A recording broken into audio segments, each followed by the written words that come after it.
Day one of Utah football's 2024 fall camp is in the books. We got to hear from coaches, Kyle Whittingham, as well as his assistants. Some players spoke today, including, of course, Bad Moon Rising himself. So we got a lot to discuss on today's Locked On Utes. We're diving into all the latest from day one of fall camp.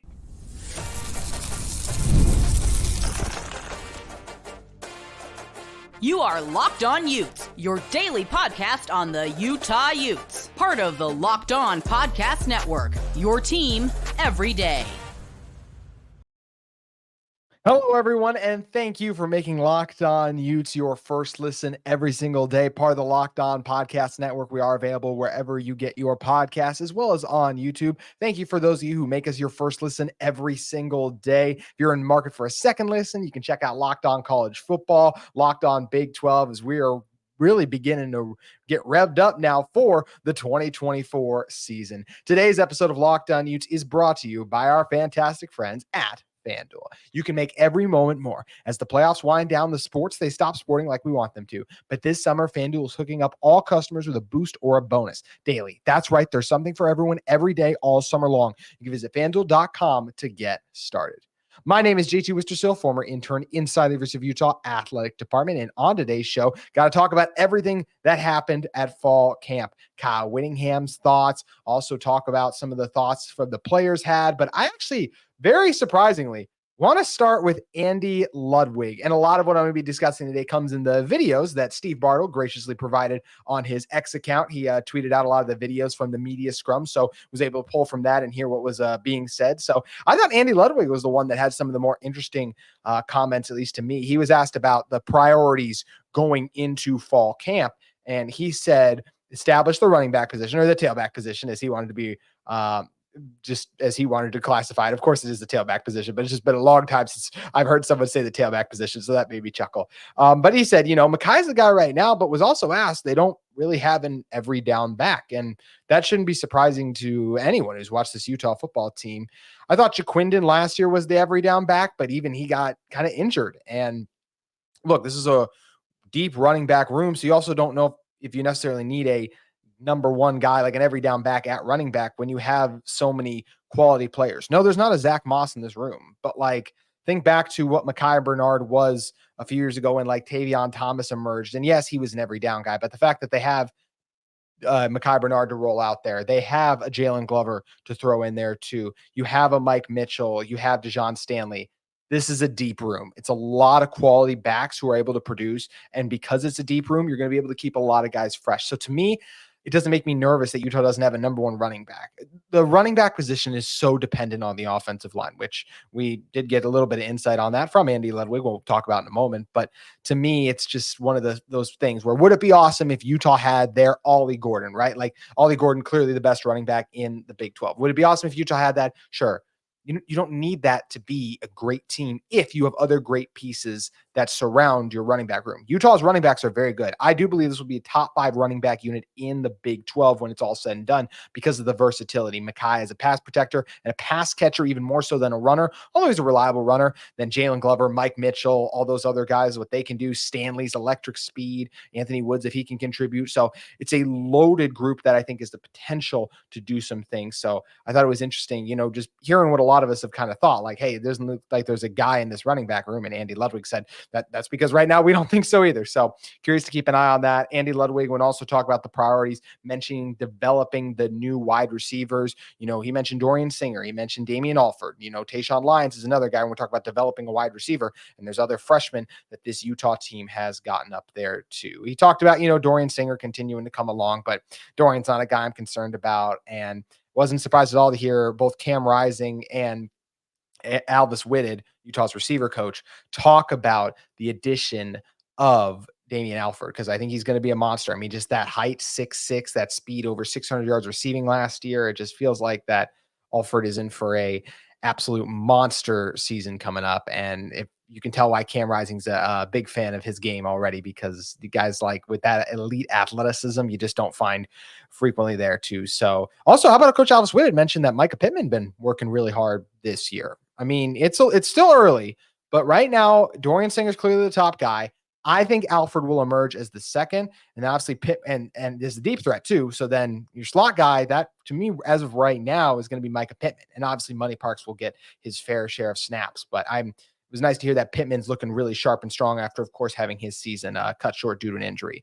My biggest question for those of you who have been watching the show frequently during the offseason, which I so greatly thank all of you who do that. And I want to thank you guys. We recently crossed 2,500 subs. That's something that I've been continue to try to work at over the offseason. So really appreciate all of you who like, subscribe, and support this channel. Means the world to me. Anyways, talk about back to Utah football, but talked about the offensive line, what's going on there. Andy Ludwig said one of the priorities is to refine and develop the depth and just the starters on the offensive line too, which makes sense. This is a group where Michael Mokafisi will be back starting.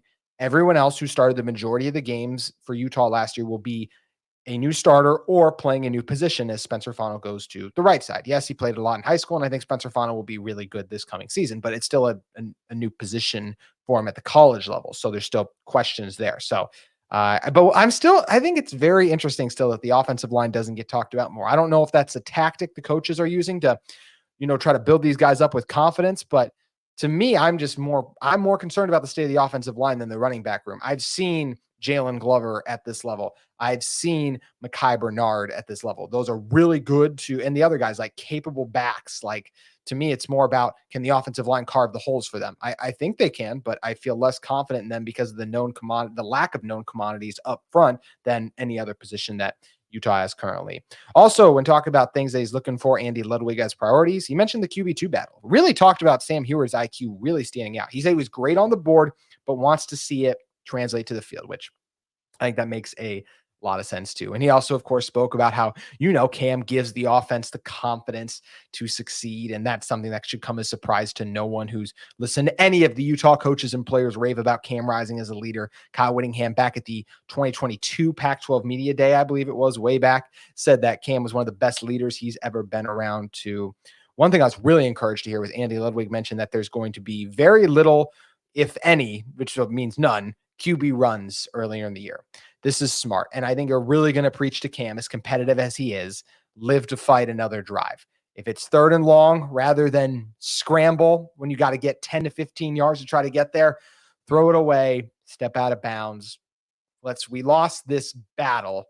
Let's try to win the rest of the game representing like the overall war like that. So that's where I look at this. And I think that that's what they want for Cam to do, is be smart and take care of his body, which is, of course, so important too.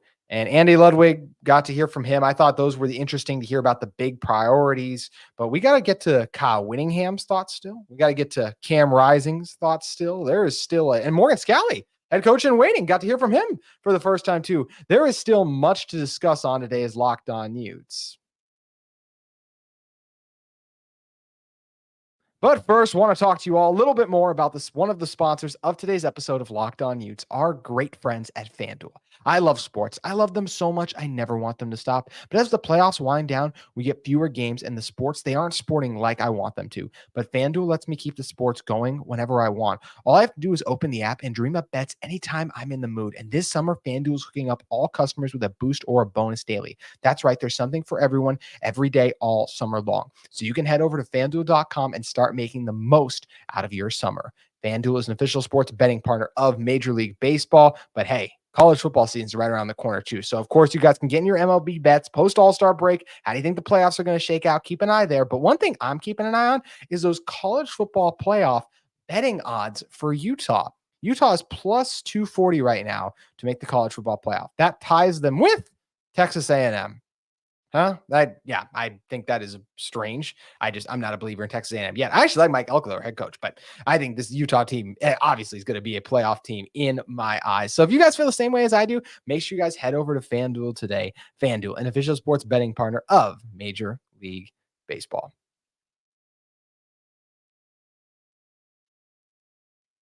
Also want to remind all of you that if you're watching Fox Sports or ESPN on your TV all day and you're tired of turning down the volume because all that constant shouting, then you can make the switch to Locked On Sports Today, a free 24/7 sports streaming channel programmed for you every day to bring you the biggest stories without all the screaming. Locked On Sports Today brings you can't-miss analysis, opinions, and news streaming 24/7 on YouTube or the free Amazon Fire TV channels app. Part of the Locked On Podcast Network. Your team every day. All righty, let's keep it rolling here. Let's get Kyle Whittingham's thoughts for the first time. Camp Kyle rolling on, so we get to hear from the head coach himself, Kyle Whittingham, who said the team had a great summer and the players had lots of player-run practices, which was big. He said the player leadership was critical later on in his media availability too. This is something I think is huge. The fact that these players, the leaders on the team, and this is such a massive thing, right? You need leaders in the locker rooms. What we talked about with Cam. When your head coach is telling you something, that's the ultimate guy you listen to and a motivator. But man, it helps so much when you have someone who's been in the locker room and experienced success and just been through with that coach too, whether it's the coach is getting on the guy, one of those leaders to step in and pick him up, or to be called out by one of his peers and being like, hey, I know coach is getting on you and he's right. Like, this is something you need to fix and you need to correct. And that player leadership is something that's big because you want a team that's united. And if the coaches and players aren't on the same page, then that can lead to a fraction. And obviously, when you get great leadership like Utah has, there's never going to be that fraction. So I love that the players, not just leaders in the normal hours in the building, but we're getting together in the off season and we're working hard to come together. And I just think it's fantastic that this Utah team has those leaders on it that are bringing everyone together, bringing those guys up, building them up, and helping to make sure they all know exactly what they need to do to be the best team that they can be this coming season. So love the player leadership. No pads today because it was just day one. That was something I forgot to mention in the first segment. So, just assignments. But Kyle Whittingham did say it was really good execution or really good for a first day. Like, it's what he expected. So it sounded like he was pleased overall. He said it was too early to tell when asked about the new guy's impact, but said a third of the team is new overall, which is very interesting when you do say it out loud, but then also remembered something. I think that's how it is in most of the places in college football outside of over in Clemson, because we know how Dabo views the transfer portal. But when you factor in transfer portal as well as bringing in recruits, there's a lot of turnover on college rosters now. So thought that was interesting. Nothing too crazy overall from Kyle Whittingham on this media day. At least in my opinion, I didn't think anything he said was too wild. So let me know in the comments. Did you guys find something that Kyle Whittingham said particularly eyebrow raising, or like, oh, that's something that intrigues me? He mentioned the proposal for the upcoming change to having just 105 players on the roster for being scholarship. Talked about that a little bit. As Josh Furlong did a good job highlighting on his X account, but there's a discussion for that another day, in my opinion. I'd rather talk about the reason this Utah team has a chance to make the college football playoff, which they did not have last season. And that was the absence of Cam Rising last season and his strong presence on today's action. Said it was fun to be back out there, and even took a moment while they were kind of doing their stretches and everything to just reflect Cam did on being back here. This is a guy who, yes, he did it in the spring, so I'm sure he had that moment too. And he practiced at various points throughout the fall, even though he never quite played. We all saw him in pads and warming up against UCLA, even though he was never able to quite give it a go that season. But this is a guy in Cam who's worked so hard since that Rose Bowl injury to get back and become an elite quarterback again at the collegiate level, to have a chance to win on the biggest stage. And I'm excited that he gets to do that. And you can see how excited he was that he gets to do that too. He also just talked about that he's still getting back in the groove, but he's 100%. He didn't say rusty, but what he was describing to me was rust. He talked about just getting used to those cuts at 100% speed once again, just relearning to do things when you haven't been able to in so long or haven't needed to. In regular everyday life, you don't need to cut that extreme, but when you got the pads on and there's going to potentially be a big defensive end coming at you, hopefully not too much, as like we talked about in the first segment, want this Utah team to make sure they are protecting Cam Rising, and Andy Ludwig knows that's the theme as well too. So great to hear that Cam's 100% and, just shaking off some of that early rust that I'm sure honestly a lot of these guys feel, having, yes, been working out this summer, but it's always different when you're on the practice field. Also, speaking of the practice field, I loved that drone shot that Utah put out of the practice field. I'm sure if you guys didn't see that, head over to X or Instagram and check it out too. I thought it looked fantastic seeing that overview of the team getting to work on the practice field. And I don't even know what filter or lens they were using on that, but that I bet it's a new drone, because I don't remember seeing a drone shot like that either, because that was, I thought that was mighty impressive personally. Keeping it rolling here, Cam did mention on the back of the battle for QB2, we talked about how he's helping the new guys and just trying to help everyone learn as much as they can. He said Sam was able to learn and apply things quickly. So we have now Andy Ludwig talking about how good Sam is on the whiteboard. And we also now have Cam Rising talking about how quickly Sam was applying things from the whiteboard to the practice field. I originally thought, because of what we've heard about how hard this Utah playbook is to learn, that this would still be a race between Isaac Wilson and Brandon Rose. But it sounds like Sam Heward is firmly in this. Transferred over from Cal Poly, originally a 5-star at Washington. The potential's there. Didn't work out his first Power 5 go-around. Now he's making a Power 4 go-around with Utah. So we'll see if it works out. I do genuinely think he's in this race, though, now. After originally, I just wasn't sure if he could get up to speed playbook-wise, but it doesn't sound like that'll be an issue for him at all. Now, you got to apply it. That's the part that's hard, right, is applying it, as the coach has said. But seems like he's in a good spot to me. So curious to watch that too. Mentioned earlier, Cam talked about how impressed he was with Damian Alford, his ability, but also impressed just with Caleb Lohner, just the look and the size that he has too. I talked about back when Utah first landed Lohner, which feels like forever ago. I just have a very hard time seeing him play much of a role with this team. And it's not because I don't think he can become a decent tight end. It's because the tight end room that Utah has is absolutely loaded. Brant Keithy, Landon King, Carson Ryan, Mickey Sugaturaga, even though he's still learning the tight end position, I trust him a lot more as a blocker. So it's not easy to pick up just football randomly like that. Lohner's an incredible athlete, so maybe he can do some of it, but I don't know. I just feel like we'll see Lohner in very limited and small packages because of how loaded this Utah roster is too. Also at the very end, Cam was asked about, just the difference in between age of his teammates. And he said, I'm still in college, so it's not a big deal when talk about the freshmen. But it is wild when you think Cam is 20. I don't like, people make a big deal about the age thing and all like that. I'm more, and like how Cam's here for 7 years, but he's really only played in 2 years. I always rebuttal with that, but it is just wild when we take a step back and think in college football, we have a 24-year-old quarterback who's teammates with 18-year-old like Isaac Wilson, just for example. Like that's a difference you normally see in an NFL locker room with rookies. And that's on a college team now. So it's quite the contrast. But Cam's been around these guys so long. He's such a great leader, good at acclimating himself with the team, that we know this isn't going to be an issue. So I think that's definitely something to keep in mind, is that Cam knows exactly what he's doing with this group of guys, his teammates, for sure. So that's what Cam had to say. We'll talk about some more of the players' comments the other day, but I want to close the episode today with talking about Morgan Scalley and a little bit more on that wide receiver who's starting to stick out early, it seems, or should I say break out already, in Damian Alford.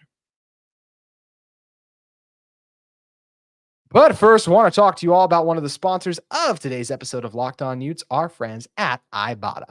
Are you taking the dream vacation this summer, but dreading the cost? With Ibata, you get cash back on all your purchases, so you can spend more time making memories this summer and less time dreaming about them. The average Ibata user earns $256 per year. That's right, $256 per year. That could cover the cost of an entire shopping trip, that flight you've been eyeing, or the fancy dinner you've been craving.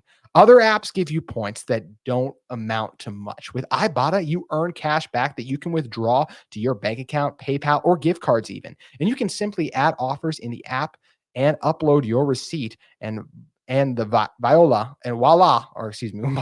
the money is yours. You can save on over 2,400 brands. That's right, 2,400 brands, and shop at over 1,000 retailers, including your favorite grocery stores, Lowe's, Macy's, Sephora, Best Buy, and so much more. Right now, Ibata is offering our listeners $5 just for trying Ibata by using the code. That's right, $5 just by using the code Locked On College, all caps, no spaces, when you register. Just go to the App Store or Google Play Store and download the free Ibata app to start earning cash back and use code Locked On College, all caps, no spaces, Locked On College. That's Ibata, Ibotta, in the Google Play or in the App Store. And you can use code Locked On College today to get your $5 with Ibata. Today's episode of Locked On Utes is brought to you by our friends at Factor. Warmer, sunnier days are calling, and you can fuel up for them with Factor's no prep, no mess meals. Meet your wellness goals in time for the summer thanks to the menu of chef-crafted meals with options like Calorie Smart, Protein Plus, and Keto. Factor Fresh is never frozen. Meals are dietitian approved and ready to eat in just 2 minutes. So no matter how busy you are, you'll always have time to enjoy nutritious, great tasting meals. You can crush your wellness goals this year with dietitian approved meals and ingredients that you can trust. You can make your day delicious from breakfast to dessert. Stay fueled with easy, nutritious options. Treat yourself to restaurant quality meals that feature premium ingredients like filet mignon, shrimp, and blackened salmon. You can even keep kitchen time to a minimum because Factor meals, they're ready in 2 minutes. That's right. No shopping, prepping, cooking, or cleaning up. Factor is ready in 2 minutes. You can head to factormeals.com/lockedoncollege50 and use Locked On College, and Locked On College in this case is all lowercase, no spaces. So Locked On College 50 to get 50% off your first box plus 20% off your next month. That's code Locked On College 50 at factormeals.com/lockedoncollege50 to get 50% off your first box plus 20% off your next month while your subscription is still active. Make sure you guys get in on the action with Factor today. All righty, closing out with some thoughts from Utah's future head coach, Morgan Scalley. Spoke to the media today, and Joe Cools, a reporter for the Deseret News, had a good quote from Scalley talking about this Utah culture in general. He just said, and Scalley, of course, being the modest guy he is, just said he's grateful for the opportunity, but in typical Utah coach and Utah assistant coach fashion, was all about this coming season and not about the other things that would be deemed more distractions. So what he talked about was the biggest thing. He was asked about the culture, and what he said was the biggest thing is understanding culture and how important it's been to this program and what Kyle's been able to do beyond obviously what Urban and Mac, and just understanding this is a special place and having people that understand that and understand the culture, what it takes to win here. I'm grateful that they put that trust in me, but beyond that, onto this year. And that is what I have talked about multiple times on this show about why I knew, okay, that sounded weird, why I always believed Morgan Scalley was the right guy for this job. He knows the culture that's in place. He's not coming in. Will he do his own thing a little bit? Sure. But at the end of the day, he learned from Kyle Whittingham. He's going to be Kyle Whittingham 2.0 from a culture standpoint. I'd call him, when I say do things a little differently, I just think more of a modern day Kyle Whittingham. I think that's what he's going to more so be, just adapting to all the changes in college football that Kyle Whittingham's already had to adapt to, but there are even more that are coming that I think Morgan is ready to adapt to. And I think that because he understands the culture that Utah has and he understands the importance of doing things the way that's been done. Some coaches, you see them take over a successful program and they go, we're going to do things my way. Morgan wants to keep things the same that work successfully for Utah. And that's why I think this team is going to succeed. Morgan Scalley doesn't strike me as the kind of guy who, when he comes in and Utah has success, he doesn't want people to say, look at what Morgan Scalley's done at Utah. He wants people to say, look at Utah just continuing to thrive. He seems to me like a type of guy who wants others in the spotlight with him. He does not want the spotlight to himself. And often you see college football programs crumble when they make coaching changes because they have someone who wants the success to be about them and the changes that they made and the people that they brought in and put in place. They don't like when someone is on the staff that had success. And I'm not, once again, this is not about Utah. This is just a general thing you see in the sport of football and sports in general, right? When people get hired somewhere, they want to bring in their own people, even though some of the other people who are already there did a good job. It's like, you're not one of my guys. I want my guys because then my guys will do best and then I will get the credit. That's not Morgan Scalley.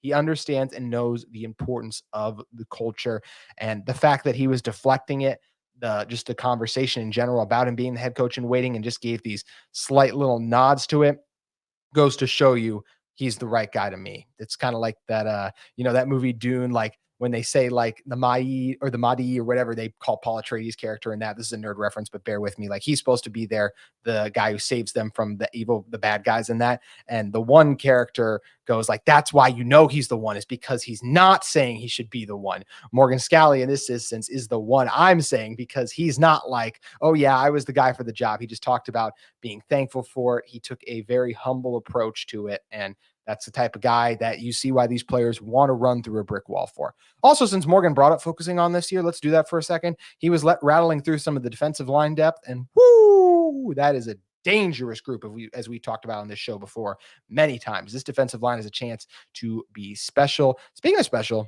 he was very high, as a lot of people are obviously, on Smith Snowden and what he can do this year. I think it was Steve Bartle put out in a tweet earlier today that he thought said that Smith had the nickel corner spot on lockdown and could maybe challenge for playing time on the outside. But I think nickel, he was so good in the bowl game, and I know he's only going to continue to be good there too. So just loving the state of this Utah defense, and it's because they have the next head coach of Utah leading the way, and he's done a fantastic job. So that's going to do it for a day one recap. Only got to touch on some of the things the coaches said. We'll talk about more of that tomorrow. Brant Keithy, we heard from. And of course, all the defensive players will be introduced. Football is back. Fall camp is underway, and we'll have plenty of content to cover on Locked On Utes. So make sure you guys stick with us every single day. A reminder, if you're looking for that second listen, Locked On Big 12, Drake Toll's got you covered, or Locked On College Football with Spencer McLaughlin. We'll be back with you tomorrow for all things Utah football. We look forward to seeing you then. Football is back, baby.